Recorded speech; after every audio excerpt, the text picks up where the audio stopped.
Hello दोस्तों, फिर से स्वागत है मेरे चैनल आर्यन सिंह कल्याण में। कैसे हैं आप सभी। और आज हम करने जा रहे हैं क्वेश्चन नंबर 5 154 पेज नंबर।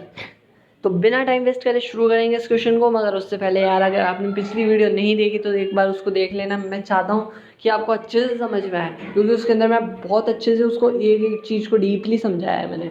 ठीक है, तो शुरू करते हैं अपने क्वेश्चन नंबर 5 के ऊपर। ध्यान देते बिना टाइम वेस्ट करें। तो क्वेश्चन नंबर 5 बुक ज़रूर खोल के बैठना, क्योंकि यार अच्छे अच्छे क्वेश्चंस आ रहे हैं। पहले ही मैं बता रहा हूँ, मेरे से भी बहुत अच्छी अच्छी गलतियाँ भी हुई है इसके अंदर। आप देख ही सकते हैं, जैसे यहाँ हुई, यहाँ हुई, यहाँ हुई, उसको मैंने सही कर ली भाई साहब। और जैसे मैंने उस टाइम पे डेबिट क्रेडिट नहीं लिख रखा था, ये डेबिट क्रेडिट, तो ये आपको अच्छे से ध्यान रखना है, या आप भी ऐसी गलती ना करो।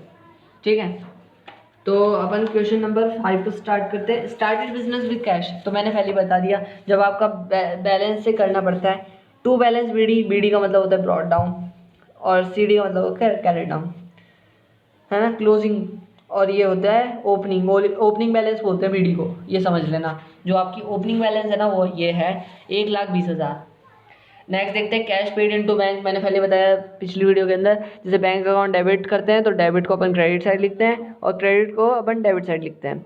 ट्रू कैश अकाउंट और कॉन्ट्रा एंट्री बनेगी। जब जब बैंक का नाम आएगा तब तक क्रेडिट का नाम आएगा। जैसे ही बैंक का नाम नहीं आएगा, किसी और चीज़ का नाम आएगा, तो कैश का नाम बिल्कुल नहीं आएगा, क्योंकि अपन कैश बुक के ऊपर ही बना रहे हैं, तो कैश के तो नाम आने का कोई चांस ही नहीं है।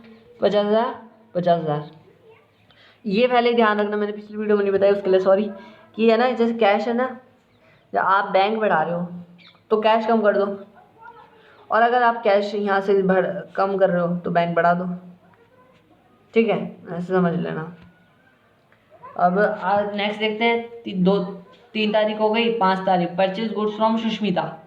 अब 5 तारीख को जैसे मैंने ट्रांजेक्शन तो की थी बाय परचेजेज अकाउंट 20,000 से, मगर ये नहीं होगी। क्यों?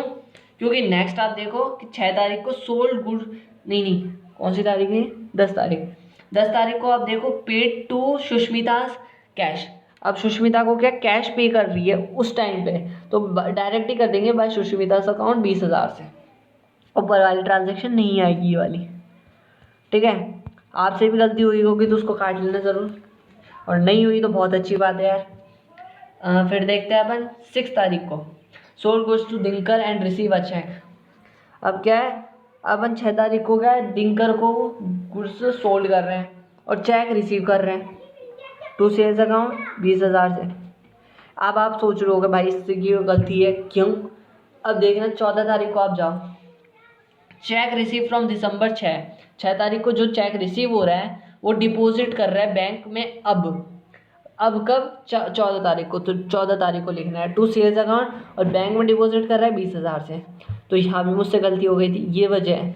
छोटी छोटी गलती कहीं भी हो रही होगी आपसे, अगर आप खुद करोगे ना तो आपसे गलती होंगी ज़रूर, और गलती होगी तभी तो सुधार पाओगे।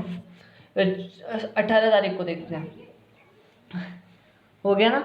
18 को सोल्ड गुड्स टू रानी।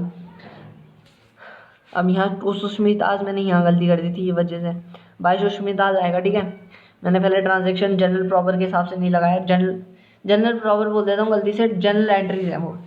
ठीक है, जनरल प्रॉपर भी आएगी आपकी, ज़रूर आएगी। तो 18 तारीख को क्या है, अब मैंने गलती नहीं करी, सोल्ड गुड्स टू रानी। अब मैंने पहले ही नीचे ट्रांजेक्शन देख ली। 22 तारीख को रिसीव कैश फ्रॉम रानी, रानी को उससे पैसा अब मिल रहा है, तो है ना, टू सेल्स अकाउंट। तो ये तो मैंने कर दी पहले ही, 20,000 से जो गलती हुई थी ना मेरे से, 14 तारीख को कंप्लीट कर दी। 22 तारीख को टू रानीज अकाउंट 12,000 से। ठीक है, फिर नेक्स्ट देखते हैं cartage paid by in cash. तो बाय कार्टेज अकाउंट, 500 से। और फिर 30 तारीख को देखते हैं, 30 क्यों सर, 22 को रिसीव कैश फ्रॉम रानी, ये मैंने अभी बता दिया, रिसीव कैश फ्रॉम रानी, है ना, ये वाला। और फिर 27 को देखते हैं कमीशन रिसीव। कमीशन मतलब अपन के कमीशन ले, मतलब अपन को एडवांस में कमीशन मिलता है, तो उसी को बोलते हैं। पहले अपन को कैश में मिल रहा है, ये तो 5,000, तो यहाँ ये आ गया। ठीक है, नेक्स्ट देखते हैं 30 तारीख को बाय ड्राइंग्स अकाउंट। क्यों आ रहा है, true cash for personal use के लिए ले रहा है, इसलिए 2,000 का ले रहा है। ठीक है, अब अपन लास्ट में जो मैंने बताई पहले देख लेना। अब बैंक बैलेंस इसके अंदर कुछ ही नहीं है, इसको 1 मिनट भूल जाना। आप ये सोच रहे होगे इसको 1 मिनट भूल जाओ आप, ये कुछ भी है। अब ये जो है ना, ये इससे बड़ा आएगा। मैंने पिछली वीडियो में बताया, इस बार भी वापस बता रहा हूँ, क्योंकि ये आपसे यहाँ गलती हो सकती है। पूरा सही कर दोगे, यहाँ गलती हो जाएगी, आधा मार्क्स हट जाएगा, सीधी बात है। यहाँ हो गया। अब जो ये वाली है ना ट्रांजैक्शन, वो यहाँ आ गई। अगर ये इस वाली ट्रांजैक्शन से बड़ी होती तो ये वाली जो है ना ये आती। अब आप सोच रहे हो यहाँ भी वही लिख दिया, यहाँ भी वही लिख दिया। हाँ, क्योंकि ये जो है ना वो बिल्कुल सेम होएगा इसके, ये दोनों सेम होंगे, ठीक है। अब मैं बताता हूँ और क्या करना है। अब जो ये है ना, ये वाली जो वैल्यूज़ आई है उसको यहाँ लगा के यूँ लिख दो। इन सबको ऐड करके इधर लिख देना। लिखना नहीं है, मतलब माइंड में कैलकुलेशन कर लेना या रफली पीछे कर लेना। इसको करने के बाद इसमें से माइनस करना पड़ेगा। ये जो वैल्यूज़ आएंगी, इसमें वैल्यूज़ आएगी 92,500 आएगी, ठीक है। जब 92,500 को आप इसमें से माइनस करोगे 1,37,000 में से, तो आएगी 64,500। वो मैंने इधर लिख दी बाय बैलेंस डी से।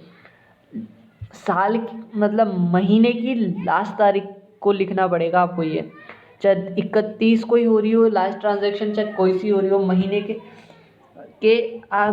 महीने की लास्ट तारीख आपको लिखनी पड़ेगी इधर। 64,000 70,000, ठीक है। अब 2017 आप डाल दो नेक्स्ट में। 2017 जनवरी 1 है ना, टू बैलेंस BD।